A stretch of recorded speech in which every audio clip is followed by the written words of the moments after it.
friends and families around the world, and welcome to another edition of Our Kids Play Hockey. If you listen to us weekly, we have a special thing going on here. All three of us are here for a change. It hasn't happened. It's the summertime, but I'm happy that Christy Casciano Burns and Mike Benelli are with me here today. Honestly, it's not the same without you guys. I feel like we got back to school together, or the team's getting back together, as we do have some weeks here. The band is back together. You got that beat. And we got a great topic for all of you today. We go into the mailbag today. We get a lot of messages from people who listen to the show, and I got an intriguing one that I felt compelled to do. In fact, I waited until we had the full panel here to jump into it. And it's going to be about toxic hockey environments. Without giving out any names, obviously, we received an email from a parent whose son started playing a little bit later in life, which I can relate to because that's where I was at. And he's having a hard time fitting in or acclimating with the kids in his town due to what he's describing as a toxic hockey environment. And again, it's about a 12-year-old kind of a Pee-wee level, U12, we can't use Pee-wee anymore, type environment. Right. And there's a lot to unpack here. And I wanted to discuss this with the panel today. And again, the situation is, again, the 12-year-old boy loves to play, he loves to practice, but he has a hard time getting along with his teammates. And it sounds like from the email we got that all the teammates have a hard time getting along with each other. Massive egos, pretty much 12-year-old kids, right? Some of the onus is on that too. You're extremely pubescent, right? Egos are high, lots of things going on in the body at that time. But I wanted to start the episode just kind of sharing my own story, because this message really hit me hard because I started playing hockey later in life, and I can relate to not fitting in. Some of it's bullying, but also some of the accountability was on me too. And now that I'm a parent myself, I can reflect on that time period. And same situation. I love the game. I love to practice. I did a lot of off-ice training at a time when nobody else was, and I remember I used to get made fun of for that. But at the end of the day, two things that were really important. One is that I loved the game so much that getting teased or getting bullied or even just jibber jabber in the locker room didn't faze me. In fact, it motivated me to even work harder. And that ended up paying off much more later in life, in both hockey and in work. And the other side of it too is, look, it's tough when you're 12, 13, 14 to understand your self-worth. It's tough to understand how you compartmentalize things. You're still growing.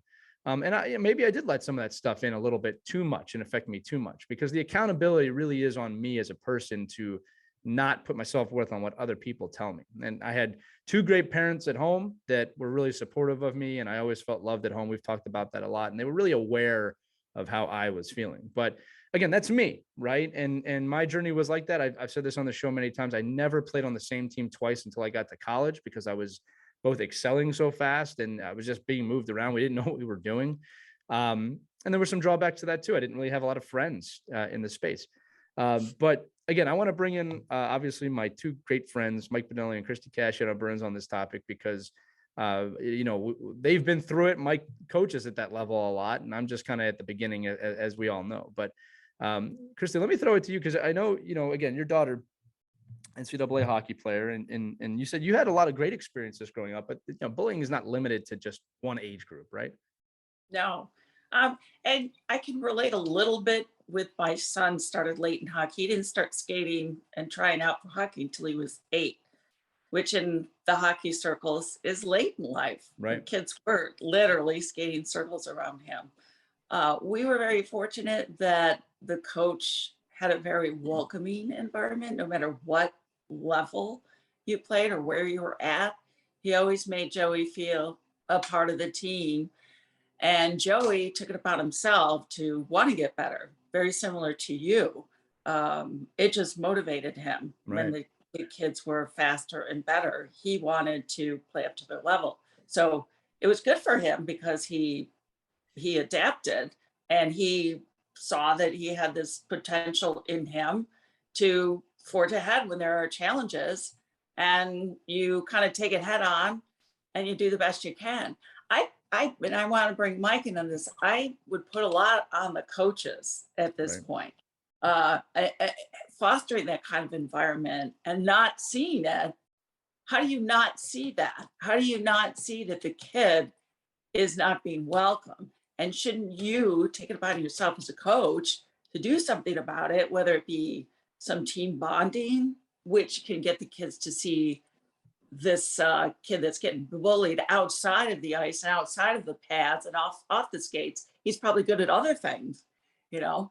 I think that would help tremendously if the coaches took it upon themselves to do something, right?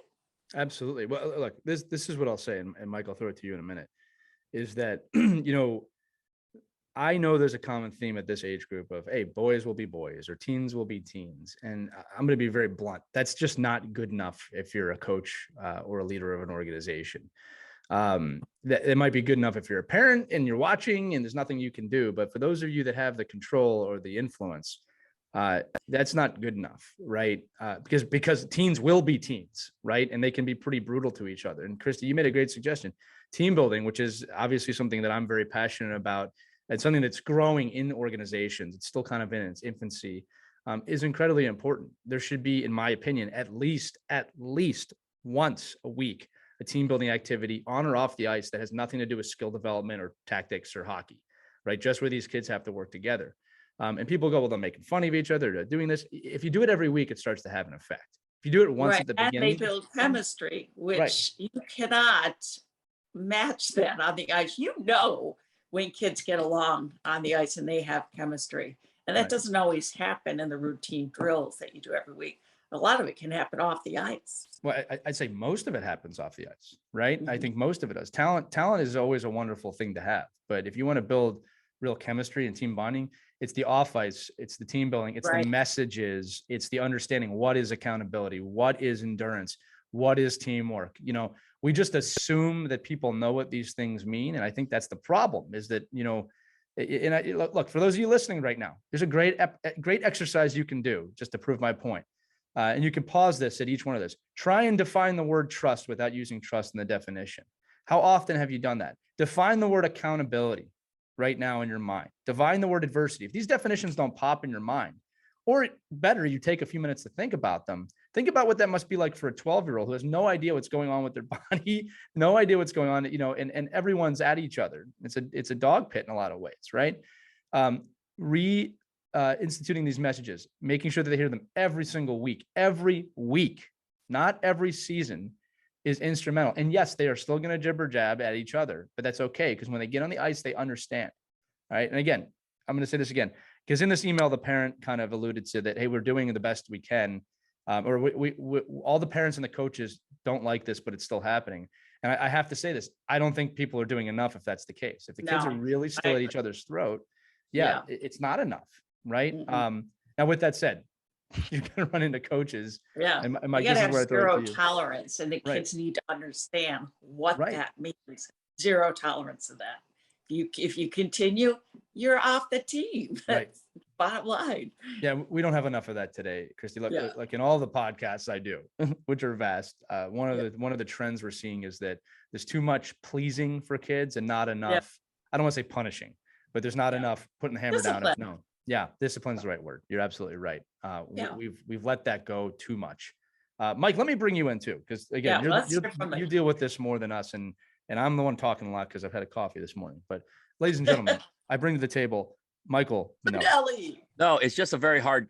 Thank you, but it's a very hard subject. Only because we've only covered this, 74 times, and I think it comes down to what are the core competencies and beliefs and values that you join, that an organization presents, right, that they espouse, right? So if you're joining an organization that doesn't have program-wide collaboration, if you're joining a program that doesn't have a mission statement, if you're joining a program that doesn't have core understanding of what their true beliefs are internally, you can never get to the point where you can then have consequences and discipline and standards. You just can't do it. I mean, because then in this world that we live in right now, and not everywhere, there's a lot of, I work with great, I get calls from programs all the time to work with them. And I'm like, well, you don't need me. You're doing great. Like, you got to see the 10 other programs I'm working with. They're you know, Mess. a dumpster fire. So when you look, and it's My really, favorite word, by the way. and it just comes to the point where you're like, well, you know, why did you join the organization? Number one, as I would ask, and I'm telling you, if they said, well, these things, I heard this about this, and I go, listen, why did you join there? Well, Yeah. because they're the best, Yeah. they're the best team. I said, well, are they the best team? Are they the best team for your child and your family? Then Right. you be the part of the change that says, I'm not leaving. I'm going to be where I'm at. And I'm 12, I'm 11, I'm 10. You can make the change within your organization. Is it easy? It's not easy. That's why people go from program to program to program, Right. because it's a lot easier just to say, those people are the problem, and I'm going to go somewhere else where I don't think is a problem. And then most of the time, it's hard to find, you know, that great organization that aligns with all your values if you don't know their values. So let me jump in Yeah. here real quick, because this is, I need to make sure I say this, because there's going to be parents that come back to this, Mike, because this person lives in a region where it's regionalized, that club is not the leading source of hockey. It's done by town, right? Like I said, I don't want to give up too much here. There's going to be parents that listen to this and go, that's great, Mike. I agree with you, but there's no chance my organization is going to change and I can't move. Now, this is how I'm going to break down this episode, because there's 4 different layers to this, right? There's onus on the kids. I wrote this down: parents, coaches, and the organization. Now, Mike and I have done a great episode about organizations and how they can organize. So that's an episode we suggest you send to your team or organization, get them to take a look at that. I really want to jump into the kids and the parents first, because what if you can't switch teams, or what if it's a situation where you're kind of with the team that you're with and you can't change, and that's where you're at. So this is the word I want to bring up to everybody listening in that situation. This is an opportunity. It's a major opportunity for you and your child to learn and grow and face adversity and understand some life lessons here. By far, the greatest thing that I took from hockey at this time period of my life, when it was visceral and, you know, I was kind of on my own and training every day and didn't have a lot of friends, I found a work ethic I didn't know I had. I found the ability to deal with adversity like I didn't know I could. All right. Getting teased a lot. Let's be perfectly honest. The real world is brutal. It's brutal and unforgiving. The teasing that you get at 12, 13, 14, beyond and before prepares you for real life. So I think there's a key message here as a parent to Well, bring to your child. if it doesn't kill you. Yeah, So- I'm going to get into that. I'm gonna so, get into yeah. Not everybody has thick skin, you Right. know? Well, not everybody has You two even parents. admitted you were sensitive. So Right. there's the mental health too that you got to watch out for. Well, and this is the key. Look, not everybody has 2 parents at home. I am going to dive into that. All right. I was fortunate that I had parents and people that were telling me, listen, this is adversity and you got to push through. And what matters is what you think of yourself. And what matters is how you deal with this and how you respond to it. I know it hurts, but all of that growing up gave me a really thick skin and a hard shell when I got out of high school, into college, and into the real world. Now, again, I had 2 parents at home who were very loving and very caring. Not everybody has that, right? So if you're a kid listening to this episode, I'm telling you, all right. And if you're a parent listening to this episode, I'm telling you to tell your kids this, all right? Because the adversity they're going to face after high school and college is far worse than getting teased at 12 years old. And I am not trying to downplay that it hurts at 12, but this is your opportunity to teach your child, or if you are a player, to take that and understand, I need to take this, realize that my self-worth and what I think of myself is more important than what anybody else does. Now, the danger we run into, and this is what Mike is alluding to, is if we coddle our kids Mhm. and say, it's okay, don't listen, it's okay. Or we move them from team to team to team to team. Again, I moved from team to team because of a skill-based situation, not because I hated the kids I was playing with. But if we continue to shield our kids from adversity, when they get out of high school, they get out of college, they cannot handle adversity. And this is where, and this is getting real serious, this is where suicide and extreme depression starts to play into it. I have heard stories of young people, straight A students, high athletes, get to college, they get a C, and they kill themselves because they've never had to deal with that type of adversity, and they're afraid of completely alienating their family. It's not realistic. There's no perfect parents, there's no perfect kids, there's no perfect people, right? So my advice is that for any player or parent, any adversity you're experiencing, teasing, bullying, and again, every situation is different.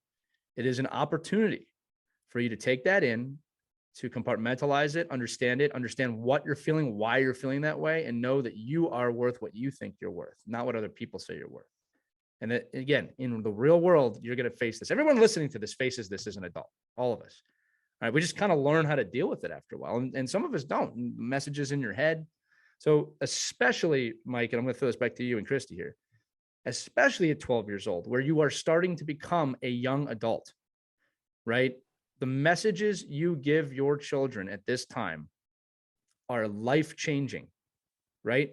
And it's okay to say it's tough. It hurts. I know. We need to toughen up. We need to take this in and we need to work even harder. In a minute, I'll let you two talk. I'm going to tell you guys a story on the other side of this that happened to me recently that blew my mind away about what some of these players I played with actually thought of me and did later on in life. And I didn't even realize it. But let's throw it back to you because I want to stay on the serious note. This is kind of the kids and parents. We're not talking about coaches and organizations just yet. But do you guys agree? Do you have other thoughts on this? I mean, Yeah, I think it's an agree. opportunity. No, that well said. Yes, it is an opportunity. Yeah. But also, I think, if it gets to the point where coaches aren't listening, parents are still being jerks about it. Is Right. that really a good environment for your kid? To be honest with you, I would probably shop around, Yeah. Well, and might have to travel a little farther to find an environment that's healthy for my Right. kid, where my kid's going to learn and want to progress. If you get to the point where they're just getting beat up too badly and they're not taking the initiative and they're not getting Right. better and they feel Christy, like you're they're right. getting beaten down all the time, No. time out. It's not worth it. It's And in the it's email, not. Christy, actually, you bring up Yeah. a great point. In the email, this person said that people choose just to leave the sport, which is devastating. They're Yeah. leaving the sport for other sports with better environments. Now, and, Yeah. and again, that is where we will tie in coaches and organizations, Yeah. because if it's so bad that you're leaving the sport, that's not on the kid or the parent at that point. Yeah. That's on the team. Right. Right. But Right, somebody's it is awesome. hiring, but And somebody's they hiring. need to see that. There's other people hiring these parents and these coaches, right? So, I mean, can it really be if you have 18 kids on the team and there's 2 or 3 parents that are upset and their kids, I mean, is the kid getting enough ice time? Is the kid doing the work that he needs to put in? Is the Yeah. team, in a place where they're just doing a lot of things that, I've seen I've had parents call me up. Oh, my kid gets, he's an outcast. He doesn't do this. They don't include him here. The coach doesn't play him. Oh, so what's your situation? Oh, well, I mean, he comes to practice once a week. He misses 3 a week. But we paid and we expect to be there and play for the team. Like, so, well, that you're not really on the team then. Like, Right. I just want to know the whole picture, right? And and Yeah. back, and just only a couple of years ago, you could just say, well, tell the kid to go punch somebody in the nose. You want to stand up for yourself, do that, right? You can't do, You can't do that anymore. You can't do that anymore. Yeah. I guess you can't do that anymore. But that's, I mean, me, I'm like, punch the kid in the lips. Yeah. Listen, I just think it's a different world, and I don't know if I personally don't even know if it's better or worse. Because I think what it does is it puts people in a situation where they're keyboard warriors and they could be tougher, on other coaches. Because I listen, I'm probably sensitive to this because I know what I do as a coach and I know what I do in the locker room. I know what I do in team building exercise. I'm very aware of what other kids are doing to other kids and what parents are doing to other parents. And yet still, Yeah. you have people that will find ways to say this isn't working for me. And I Right. get that. I said, I understand. I mean, I go, listen, in my line of work and what I've been doing, the last bunch of years, I go out of my way to make sure that when I have a great experience at a business, I probably go out of my way to let that business know how great it was, only because you just never hear Right. anything good. Only hear the Right. negative. I'm Yeah.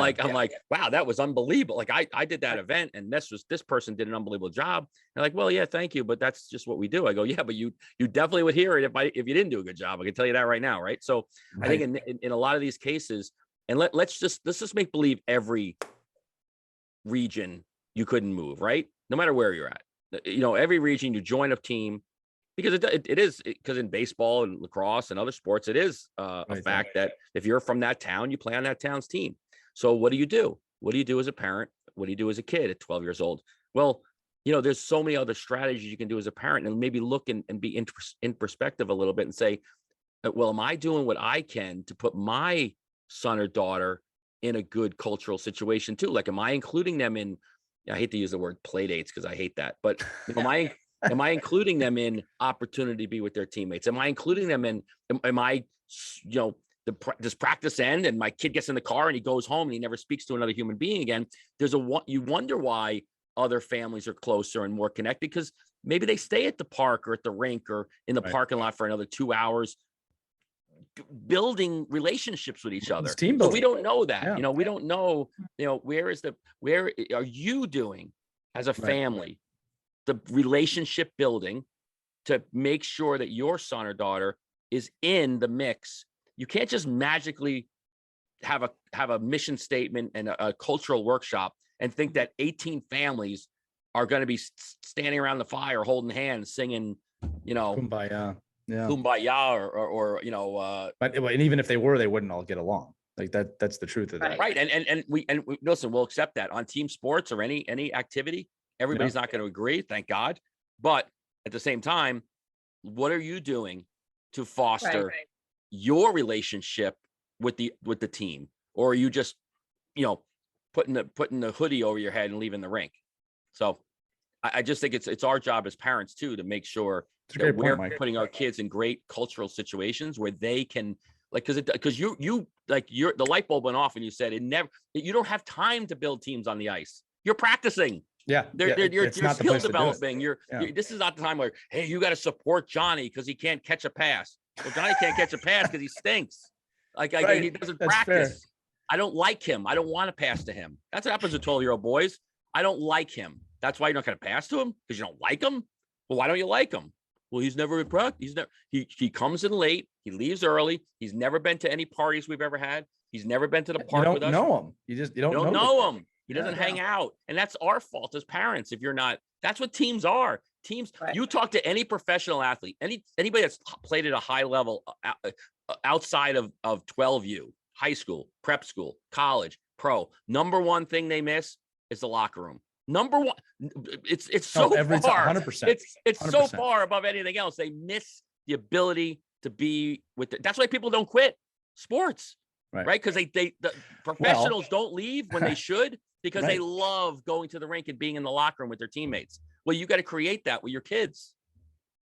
And what's Good the number point. one source of depression after leaving pro hockey? Not being in a community anymore. Not belonging. Right. belonging. You don't know what you're doing. You don't know what you're. It's not just you're- hockey, by the way. That's military any- transition. That's any transition. Anything you're in is regimented, right? You get up in the morning, you eat, you have your nutrition shake, you go work out, you do video, you go to practice, you meet with your coaches, you have dinner with your teammates, you do your studying, you go home, go to bed, and then they wake you up the next morning and do the same thing. Right. That regimented lifestyle, but when you're with your teammates and you can do that even at the youth level. The youth level is very, structured and regimented. Every Well, Monday we look. have skills. Every Wednesday we have practice. Every Friday. But if you're not a part of that and Right. you exclude your child from these things and these opportunities to advance within the structure of the team, then you're robbing them the opportunity to be on that team. This is what I can say to you. As I said, obviously I do team building with multiple age levels. All right. I've said this before, we just did it with my 8U team this past year, and something incredible happened. Right. I told you how bonded they were, and incredible. And you know what? The kids who did not show up regularly to that team building, it showed. All right. They had a little chip on their shoulder on the team, or the players kind of looked at them a little bit differently. But the ones here's that need the key. team building the most are the ones that don't come. I You're like, always. what the it's hell's always going that way. on here? You're Well, the and- one that and needs they- it the most. They scoff at team building like we don't need this, right? I've seen that. It's not that important. And look, I don't judge, right? If that's someone's attitude, I'm not. Well, you trying to should change judge. them. You should judge them. Well, I'm not from New England, Mike. So, but no, We judge everybody. you judge everybody. Look, this is what I'll tell you guys is that a couple quick things, right? I saw some of those players yesterday. My son is playing summer league, Mite League, and I saw some of the kids move at the squirt. One of the parents hugged me. Kid came right up to me with the biggest smile, and my son and this kid got, "Hey, it was so great to see you." It was really wonderful, right? And it was a testament of, wow, this really had an impact. These kids talked on Facebook Messenger for weeks, maybe months after the season ended. And I'm telling you, it's a tribute to everybody, the coaching staff, the things we did on the ice, but they were really bonded. It's something you need to nurture. I want to dive into this real quick. I want to give some tips to parents or some perspective to parents here, because I think it's important that we do that. We always try and give some advice. Here's a really important one. All right. A kid is teasing your kid. This is to the parents. A kid is teasing your kid. How are you responding to that? Where does your focus go? If your focus immediately goes to the other kid, the kid teasing your kid, my advice is not to do that. spend as little time on the other kid as possible, mainly because you have no control over that kid, right? Don't say things like, kid's an idiot, he's stupid, his parents are stupid. You're teaching your kid the wrong message at that point. Even if you think that. I'm not saying don't think that. I didn't say that. All right. Keep your thoughts to yourself. Right. All right. This is an opportunity for you as a parent to teach your kid something too. Hey, listen, let's not focus on him or her. Let's focus on you. Parents, listen, question for your kid. How does it make you feel when you're teased? You're just going to assume that you think they know that. Get them to get in touch with that. It hurts when I get teased. I don't like the way it feels inside. It makes my confidence go down. You can lead your kids a little bit. Does it make you feel like you're bad? Does it make you feel like you're worthless? Keep the focus on your kid. Yeah, Dad. Yeah, Ma, it does. Or maybe go, I don't want to talk about it. Whatever their answer is. Okay. That's okay. Tell your kid, I just want you to know I love you and what you think of you really matters. And the only people you really need to worry about are what you think of you and maybe your family, all right? Your immediate family, because we all have that cousin that hates you too. Right? That's the opportunity to teach your kid, hey, don't worry about what they say about you. And then here's another thing you could say. Well, Johnny said that I suck at catching passes. Well, okay. Do you agree with that? Well, yeah, I'm not great at it. Keep turning it. Well, what can we do to get you better at that? Well, if I practice more, now it's a totally different conversation. It's not even about Johnny, right? Now it's about what your kid can do and the accountability on your kid. Here's another one. Parents, none of us want our kids to feel pain. All right. But this is something I've learned. When I have 4 or 5 people come up to me and go, hey, Lee, you're doing this wrong. Hey, Lee, you're doing this wrong. Or Lee, I don't like the way you do this. When 4 or 5 people tell me the same thing, I now know this. I learned this when I was younger. Wow, 5 people are telling me this. Maybe I really should pay attention. I have to move the ego aside. All right. Hey, Lee, you talk too much. I've been hearing that since I was born. All right. Hence why I'm a podcast host. Anyway, the point is this. It's an opportunity. If you spend all your time on the other kid, you are teaching your kid to care more about what other people think of them than themselves. Right. And I cannot stress this enough. Your kid's understanding of self-worth and value, I'm not talking ego, is insanely important. Moving on. That has nothing to do with the time and place you live in. That has everything to do with just being people. All right. Now, reverting this back, Christy, you'll like this. Mike, you'll like this. All right. I got teased horrendously as a kid. And again, I was a victim for a long time. I woe is me all the time until I realized that, I had to internalize this differently. I have to stop worrying about what other people think about me and worry about what I think about myself. When that clicked in my brain, my whole life changed. All right. And I was taking it all in. I was a victim. I almost wanted to identify through that misery. This is when I was young, 9, 10 years old. And when I realized I don't need to live that way. Right. And what I tell myself is what matters. Everything changes. That's a process I'm still working on to this day.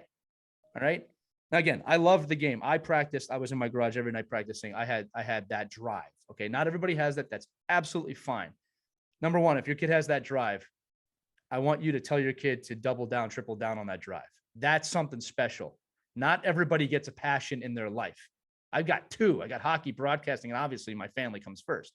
But I'm blessed with that. I tripled down on those things. Here's the cool story.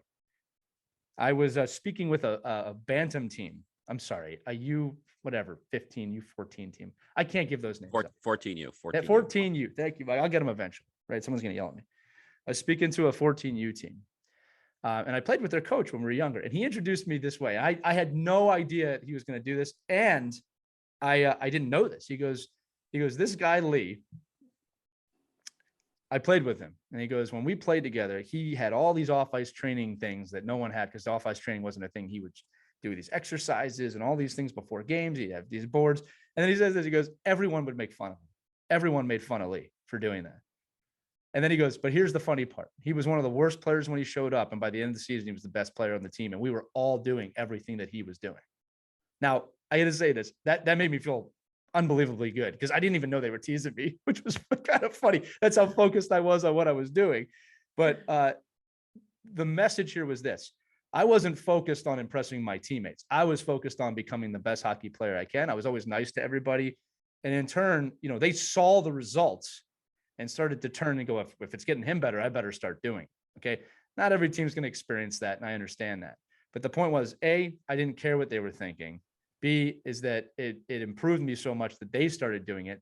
C, apparently so much that this grown man who I played with called me back to speak to his team.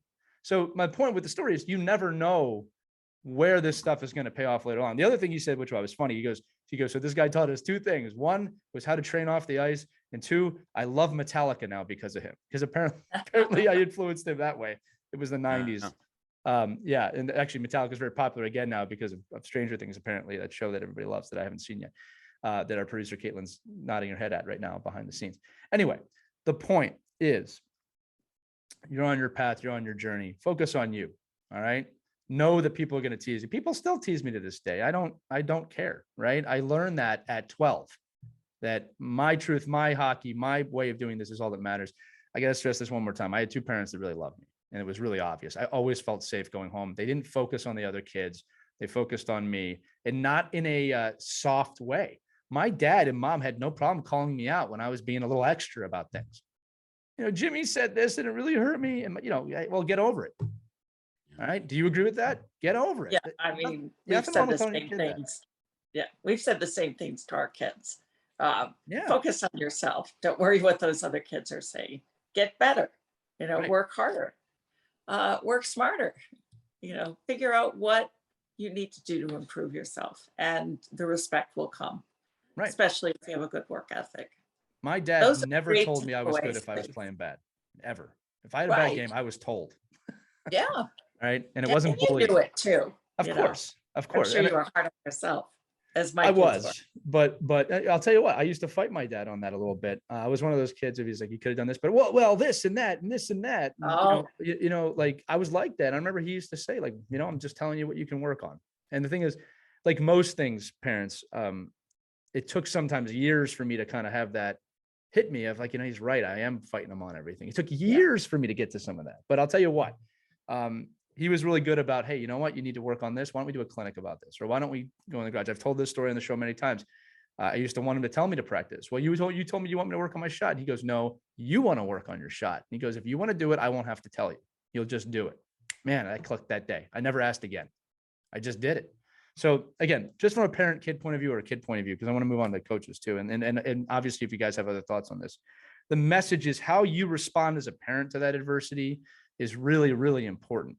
How you teach your kids to deal with adversity. If you focus on the other kid, if you focus on the other kids, your son or daughter will do that too. And they will do that for the rest of their lives. You can only control what you control. Don't worry about the rest of it. Even if it hurts, you can't control what other kids are doing. You can control your effort. You can control how you emotionally respond to that most of the time, right? Not everybody is lucky enough to have that. And you can control basically what you put in your body. And that's about it. So keep the control there. Yes, kids are going to tease you. Yeah, it hurts. You make the choice whether or not it bothers you. All right, that's the cold, hard truth. All right, and it's not easy. It takes years of practice. Yeah, every once in a while, someone will still say something to me that's like, oh, that hurt. That was a good one. All right, and yeah, I'll mull over it for a day, and then I kind of move on. Like, hey, I don't have control of this. What am I doing? I'm going to allow them to affect me, right? And I think your point too is that it's a learned behavior. It's not something that a 12-year-old is expected to know inherently. It's something you as a parent. It's the same thing as I love these coaches that tell the kids, you can't control this. You can't control, don't, if you're screaming and yelling at the ref, then you're influencing the ref. Like to me, it's like, and then, and then you hear from the kids you every day, right? Oh, those refs. If we didn't have those refs, I don't know. It has nothing to do with the refs. If you wouldn't have taken 5 penalties in the first period for tripping it, the ref just calls the penalties. Right. They're doing the best they can, hopefully. Or, to your point about passing, and I missed that part. I missed the, usually it's like, well, they said I can't pass. I go, well, you do. You suck at passing. So, so it's not like, well, what do you think? I'm like, well, I'm telling you what I think. Yeah, I'm a coach and you suck at passing. You're not good. So don't take a pass. But I think, it's just, again, it's like anything else. It's a learned process. And, if you're a parent of an 8, 9, and 10-year-old too, you can, the nice thing about being a mature parent and smarter than your 8-year-old is that you can manipulate them early in life to give them adversity before they even actually get it. You can teach them adversity by just like, you could, before it really affects them. You could get them, you could be proactive in saying, hey, did you go in to the locker room and introduce yourself to the new kid? Right, Mike, that's a great point. Like, That's did a great you point. make sure you told your teammate? Like, did you tell your teammate what a great practice he had today? Imagine an 8-year-old telling another kid, like, I gotta tell you, you had an unbelievable practice That's a today, great without point. being like told to do that, like just inherently learning to do that. Do you shake the ref's hand after the game? That's Do a you do big one that? for me. You go say thank Yeah. you to the Yeah. people, the two dads and moms that just coached your practice in 95-degree weather out on the field. Did you make them go thank them? Like, if That's you a don't great do point. those kind of things when kids are 8 and 9 and 10, what do you think they're going to be like at 12 Right. and 13 years old? Mike, it's a great point. And I'll tell you what, and I'm kind of inadvertently patting myself on the back here, but I made sure Logan, my son, every game, thank the refs, thank your coach, every practice, every time. I don't care what the Right, but score that's a was. learned behavior from Right, most right. people. Lee. Right. Kids Well, don't here's the just thing. do- I didn't even think about that. You know, I'm teaching them to do that because I'm like, oh, this is the moral thing to do. But you're right. It's teaching something for the future. I didn't even think about it. And you know, not everybody does that. Actually, most people don't, to be fair, unfortunately. No, they're like, that practice sucked, but Ellie didn't know what he was doing today. Let's get the hell out Well, of here. and look, I'll take it a step further. How about this, right? Like, because this is going to happen too. You're going to do this. Happened to me one time. All right, I remember this. I always shook hands. Right. I got another story you just remind me of. My dad loves this story. He tells me this all the time. When I was in high school, my senior year, I've said this on the show. I tore my shoulder horrendously, and was out for my senior year. And there was a kid in the league who was unbelievable. He's getting 10 points a game every game. Like, that's how good he was. All right. And he was going NCAA, and we played against him. And I remember I was just kind of like helping on the bench. I shook his hand after the game. Like, I went out of my way. I said, hey, really good luck to you. Right. I was 18 years old. And I remember I went back in the locker room and I had a couple of teammates like, why'd you shake his hand? Why did you shake his hand? The enemy. Like, they thought I was wrong. And I remember, now again, this was a little later. I said, well, he's really good. And I wish him the best of luck, man. That's why I did it. I was confident enough at that point to say that. When you're 8 or 12, why'd you shake the ref's hand? He sucked today. And you know what? Teach your kid the message. You know what? Because it's the right thing to do. They're volunteering their time. But he sucked today. Yeah, I don't really care. All right. He's volunteering his time. That kid's going to be a leader in the future. All right, parents, even if everyone's making fun of him, that kid's going to be a leader. The straight A student that doesn't face adversity, this has scientifically been proven, by the way. They're not the ones that succeed later in life. They end up working for the people that get the B's and the C's. Well, the more important thing too, and the more important thing in our context too, is it doesn't necessarily have anything to do with them being a good hockey player. Right. Like, you know what? Maybe that person's never ever going to play after 15 years old. But you know what? They're damn right. They're going to be they're going to know what a good person is. Right. And I think, again, it's not our job as coaches to do that. Like, I love what your team, you know, you got a couple of kids on a team that are just really just not, you know, they're really rude and obnoxious. I'm like, I don't live with them. They come to the rink and they leave, they come and leave. Now I can influence kind of where they are within the scheme of what I do. But, you know, when they're at IGA and they knock over some old lady's cart and run by her for a bag of Oreos, I said, I can't do anything about that kid. That's him. That's not me. Like, that's nothing to do with me. When he comes to the rink for you, you can say that's not acceptable. You have your hour. You know, this, right? But if you're not a jerk outside, but when you come in my arena, when you're on my ice time, that's not going to happen. Now, if I pick that kid because he's a jerk, maybe that's more of a reflection on me, right? But if I go out and seek that kid and say, like, then we all say that as coaches, like, oh, I love that kid. Look, like we see it now. We just saw it in the NHL draft. Like, as much as people say they're picking people for character, well, sometimes character doesn't mean much if you can score, right? If you're number one touted draft pick, yeah. A lot of character people can go one way or another if you're really, really good. And I'm like, well, yeah, but that's the 1 percentile of our universe. What about the rest of the people that just have to be all good? Like, just have to be good people.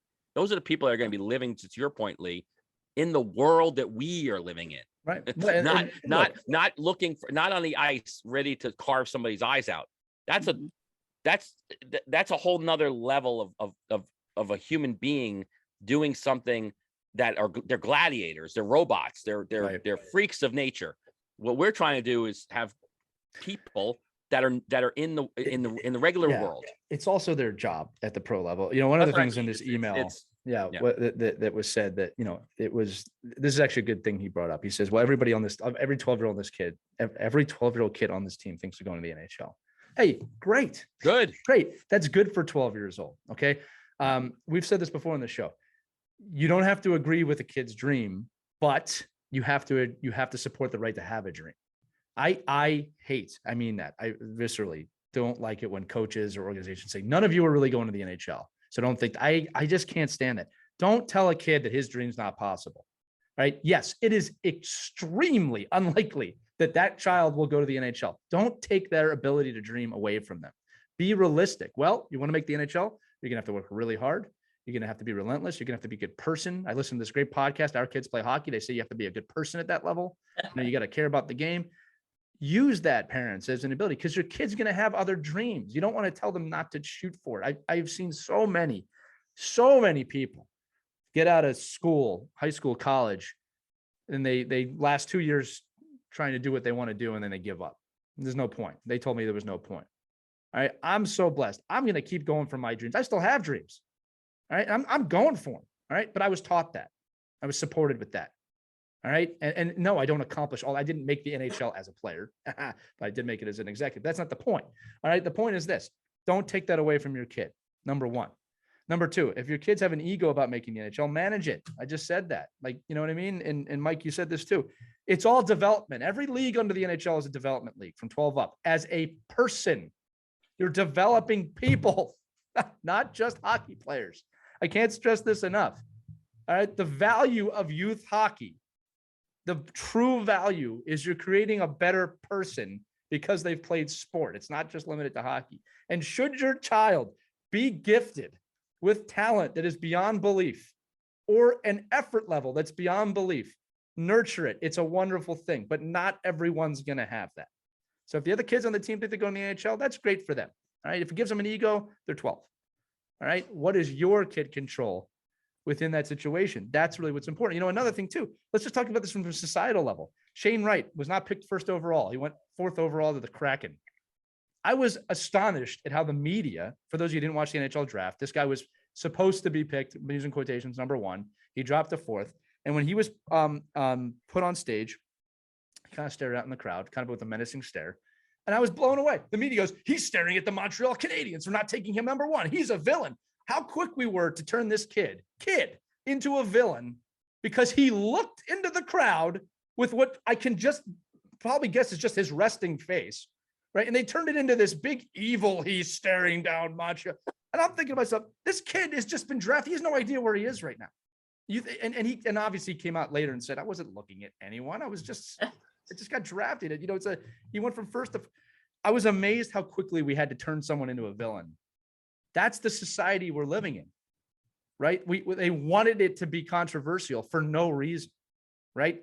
Equate this back to our topic. Well, that kid teased my kid. Evil. Like, I'm not saying you're saying that, parents. All right. If I'm Shane Wright right now, and this is what he'll do because he's a great leader, you know, I'm focused on me. I'm focused on making the Seattle Kraken. I just got drafted to the NHL, right? The whole society was focused on everything but you. Yeah.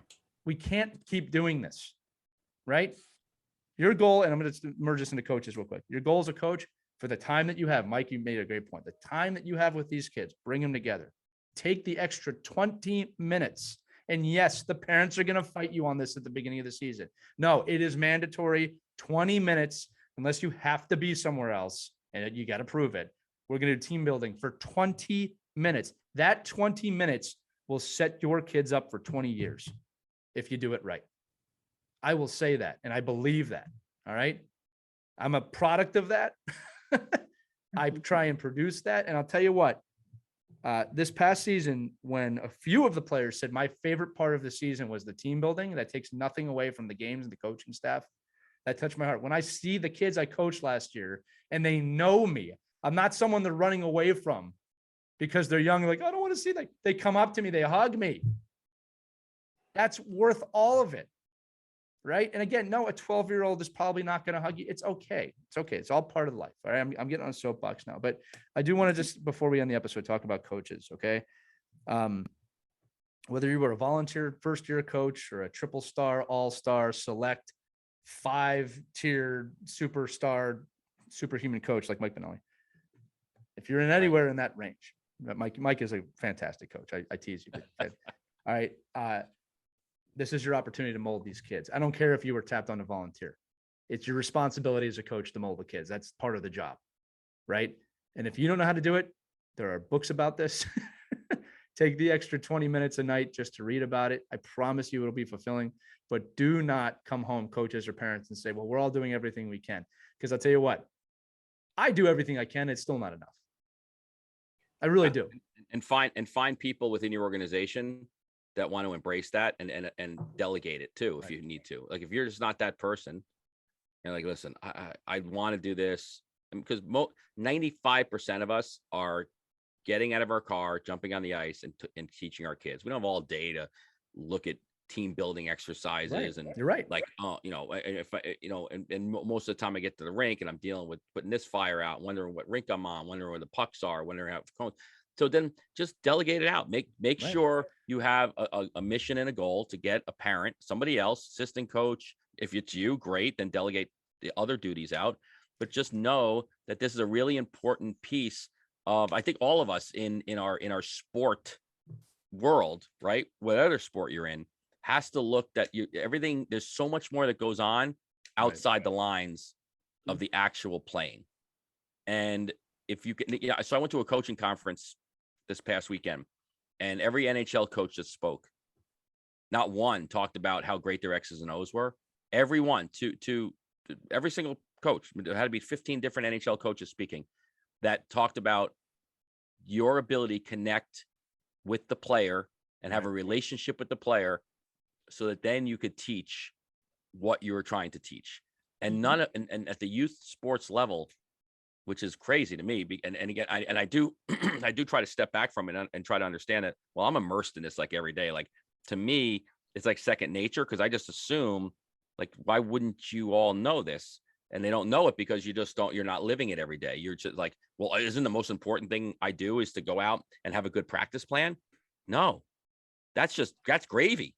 The most important thing you do is connect with your teammate, your players, and then get them to connect with each other. Right. And that's where the Colorado Avalanche coach talked, and he, well, what's the difference between last year and this year? It's the same team, basically, other than, a couple of players. Right. But it's the same. It was the mindset. It was the ability for the players to believe in each other, and for the coaching staff to reflect and say, well, did we give them enough belief in how we felt about them? Had nothing to do with, it didn't change strategy. They didn't change how they're going to play. They didn't change their system. It was all about belief. And we don't, in this sport culture that we're in at the youth level, don't do enough to teach that aspect of why we're coaching over, can this coach run a good power play? And I think that's on us. It's on organizations, and it's on you as a coach. If you get into this profession, volunteer, side gig, getting paid, whatever, then you have to understand that there's an educational aspect that you need to do to catch up to where your players need to get. That's a good point. There's so many opportunities for coaches to really develop these kids. It's such a short window. And maybe you don't see it because the season might seem so long and you're dragging out, but it is a very short window that you have these kids. You've got their full attention when you've got them, or most of it, in your practices and at your game. So, I mean, use those opportunities to help develop good people as you're looking to develop good hockey players as well. And parents, your role is really important too. You need to help. If you see your kid acting up and being a jerk out there on the ice, you got to call them out. You have to say, hey, that's not acceptable. You keep it up, you're done. You're done. Absolutely. You have to be tough with them. Yeah. Chris, that is a good point. Again, we can't control the parents either, but if you see your kid misbehaving and being a bully, you better be on them. It's not funny. Yank them. Yeah. That's what, that's what my husband would do. And if you ever saw them being jerks out there, he said, you know what? Get your skates, take them off. That's what I do too. We're walking out. We're all done. Yeah. Well, I'm not, I tell my son all the time, I don't like bullies. I don't want to raise a bully. I said, I'll tell him, I think you were being a bully out there. I don't like bullies. And that really hits him hard when I say that. Right. Because I'm not trying to be a bully, but you're being one. I have no problem calling him out.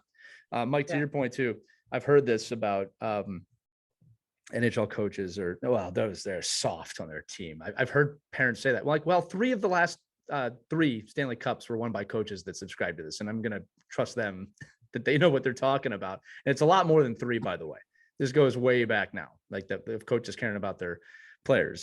This is the norm now at the top levels, parents and coaches of coaching a person, not just a player, right? And Right. getting to know the people, not just the player. You're producing Yeah. people at the youth level, not Yeah. Right, but and even Did I even the tell you my toughest John, coaches- did I tell you my John Cooper story? no, please do. And then Michael will jump back to So you. he Sorry. was, yeah, Tampa Bay Lightning coach. So Yeah, he was 3 cups the, in a row. Let's just say 3 cups in a row. that, This guy. that This kid. guy. Yeah. So that he guy. was coaching the Syracuse Crunch, and of course the Syracuse Crunch sponsored my books, and we were doing a book signing out at the mall, and he was very gracious. The team loaned me 3 players to help autograph books with me at Destiny Mall. I'm there. That they're calling the kids. They're so young. So they show up 15 minutes before the book signing, sat down so polite, asking if there's anything special they want them to say or to write on the books, and they wanted to see the book. They were just the nicest young men. All of a sudden, their coach shows up, and I wasn't really familiar with him at that point. And they set up at attention, and he comes over to me and goes, "How are they?" I go, these 3, oh my gosh, they're so polite, they're so amazing. Did they show up on time? Yeah, I guess I'm Coach Cooper. I'm their coach. I just want to make sure they were here on time. They're being polite. They're doing everything that they're supposed to do. I go, more. They're going above and beyond. He goes, okay. He goes, I'll take 2 of your books. And he was so sweet. But yeah, that was important to stop whatever he was doing, to go to the mall to make sure Right. that they were on time and they were being polite and they were doing what they were supposed to be doing. Unexpected. He just was on a covert operation. And Mike, how much does that have to do with the power play working the next night? Actually, But has a lot to yeah. do Well, with it has right? everything to do with it. It has everything to do with it. because Yeah. the players that and I think even tough guys, even like it was funny, even so they one of the panels that I was sitting in on had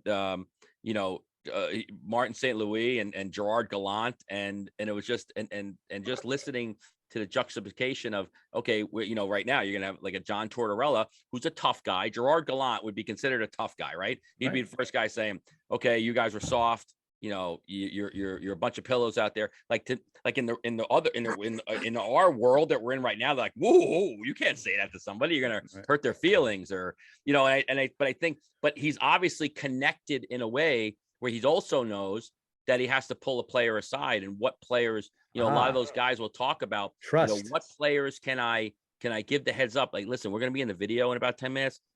You're gonna look really bad on this video, but you gotta understand that we're doing this so we could be a better hockey team. Right. And then that Trust. player is not taken by surprise. They're they feel like they're respected. But the fact is, they're like, yeah, that was pretty bad. Like, that was a bad flyby by me. Look what's And I think happening to that's- coaches who don't do understand that. Look what happened to Urban Meyer in football last year.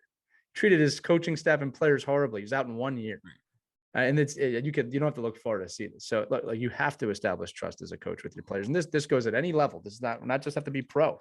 Well, you don't have to, right? You don't have to. Yeah. You could be a youth hockey coach for a long time and get players in and out, and nobody calls you out on the carpet. But guess what? Yeah. I could almost tell you, if you write down and see the retention rates of those coaches, they're very few. But what happens? An unsuspected other group of kids get in there. They're like, oh, we heard that this person was great, and they're like, what the hell is this? Like, I got to get out of here. So it's a vicious cycle that doesn't end, but nobody calls them out on it. So, like, getting back to our the original premise, right, of the conversation today, that you can either help make change, you can influence it in a positive way and try, but sometimes there just isn't the ability to do that. And to Chrissy's point, sometimes you just gotta say, well, where have we done the reflection? Have we reached out? Have we tried to make change? Right. Have we tried to do it again? And then what's our last resort? And that's just a fact of everything, right? If I keep going to my mechanic and the car keeps coming out the same way, and it just rattles and rocks, and the guy said he fixed it, and then they go back and it's the guy said he fixed it, and they go back, and then maybe I don't go back to him anymore. Maybe I just do my research and find a different mechanic. It's no different in hockey coaching and in organization. That's a great analogy. It's fantastic. And Yeah, I you know, agree. Thank Yeah, you.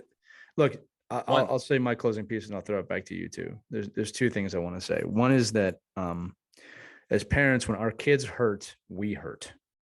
I remember my dad telling me that, and I'm feeling that now as a parent. I see it all the time, right? When your kid hurts, you hurt. If you're feeling that pain, odds are they're feeling the same thing. You have to teach them as a parent, what's the right message here? Is it to focus on the kid who hurt you, or is it to focus on the pain and knowing how to compartmentalize this? Because this is my testament, especially to any of the kids listening out there. All right, if you're getting teased a lot and you're working your butt off, all right, and you got parents at home that love you, right? If you can learn to take that adversity and use it as fuel, if you can learn to keep moving forward when everybody's telling you to stop, if you can learn to do these things, even when it seems like everyone's telling you that you're not going to do it, you're the one who's going to make it. I promise you that. All right. And making it might not be what you think it is, but you're the one who's going to succeed later in life. All right. The kid who can't handle that adversity, the kid who internalizes it all, doesn't have the support system, thinks they're alone. Parents, I'm talking to you right now. They have a hard time, because the truth is this: none of us are ever really alone, even when you feel alone. That's what depression really is it's thinking that you're alone. There's a good chance, about 8 billion people on the planet, it's a good chance someone has been through or is going through what you're going through. You are not alone. All right? That's one of the reasons we made this show. To let parents know you're not alone, right? And as I discovered this journey, Christy's been through the journey, Mike's in the journey, right? That's one of the reasons we made this show. But I'm telling you right now, to that kid at home who's practicing his butt off, getting teased for working hard, you will make it. Don't give up on that dream, no matter what anybody else says to you. All right. You're learning more right now than probably most people. Again, it's personal for me because I was that kid. Right. And I have nothing but grace now I'm thankful for the people that tease me. I'm thankful for the lessons that I've learned. And like, I hold nothing against them. It's not even an anger. It's like, hey, we were kids. Right. I hope honestly hope everyone that did that's doing well. I don't have any ill wish on anybody. So that's the result of that, at least from my point of view. I love this topic. I love that it was suggested to us. To the person that suggested it, you know who you are. Thank you so much for bringing it up. I do want to throw it back to Mike and Christy for any final thoughts. Yeah, I just want to just appeal to coaches too. Don't turn a blind eye when you see hurting going on within your team. You can make the change. You can change the culture. You have that power to do that. And it's all about just zero tolerance. So I would appeal to them. I think you can be the key to turning that around. You can change a life, right, Christy? You can be the one that changes. I can't tell you how many kids have. So I had this one coach that changed my life. You can be that coach every year. Yeah. Right. Michael Bonelli, you're on the hot seat. To final I think it's you guys both bring up great points and I think a lot of it comes because you come from a perspective of a parent now, right? So to any young coach that isn't a parent, and I definitely I changed so much as a coach and educator after having children than I was before that. And I really should have listened to things like this, like mentors and other people and parents, to understand that, their pain is as much or more. Like, you feel more pain. So when your kid doesn't get ice time, you feel that. The kids are like, I don't know, I think I got plenty of ice time. No, you didn't. Like, there's no way you had, aren't you upset about this? No, I'm actually didn't even realize it was happening. So I think to a young coach that's in that role, just understand where the parents are coming from, is that it's just, you don't know until you are. And you don't realize the pain that you feel, and not that you want to be a helicopter parent, not as a parent, you want to protect your kids, but you understand, like, okay, this is trivial and this is serious. Like, this is something that might hurt them for a long time, right? Because I understand as an adult what this manifests to, or, oh, this is pretty stupid. Like, the kid squirted a water bottle in his face. Come on, like, let's just put in things in perspective. But when you're a coach that doesn't have kids, it's so hard to understand that, unless you're educated and you like can be in a place where you can listen to other people give you that perspective.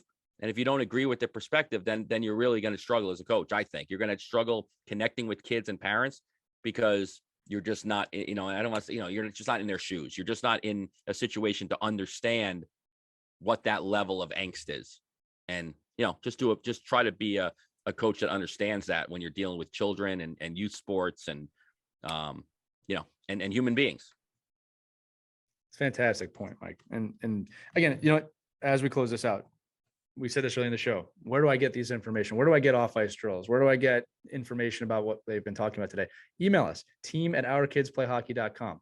If you need off ice drills to do team building, I'm telling you right now, I am opening the door. Email me at team@ourkidsplayhockey.com, or if you want to do my actual email, lee@game7group.com. I'd be happy to help any coaches or parents or anybody that need information. That's what we're here for. I want to share it. And obviously, if you have any questions or concerns or thoughts on this, you disagree, agree, anything, email us, team@ourkidsplayhockey.com, where the inbox is open all the time. As always, we want to thank you for listening to this show. You are a wonderful audience. You've been with us all summer. The listenership is there. If you haven't already, make sure to give us a 5-star review on Apple Podcasts, Spotify, wherever you're listening to us. It really does help us out a lot. We really appreciate this if you can do that. And obviously, share it with a friend. That's one of the ways it's spreading. People are sharing with each other. You know, again, all the episodes are available on ourkidsplayhockey.com or wherever you're listening. Thank you so much for being here, everybody. We'll see you next week with another great edition of this podcast. Take care, everybody. Bye-bye. We hope you enjoyed this edition of Our Kids Play Hockey. Make sure to like and subscribe right now if you found value wherever you're listening, whether it's a podcast network, a social media network, or our website, ourkidsplayhockey.com. Also, make sure to check out our children's book, When Hockey Stops, at whenhockeystops.com. It's a book that helps children deal with adversity in the game and in life. We're very proud of it. But thanks so much for listening to this edition of Our Kids Play Hockey, and we'll see you on the next episode.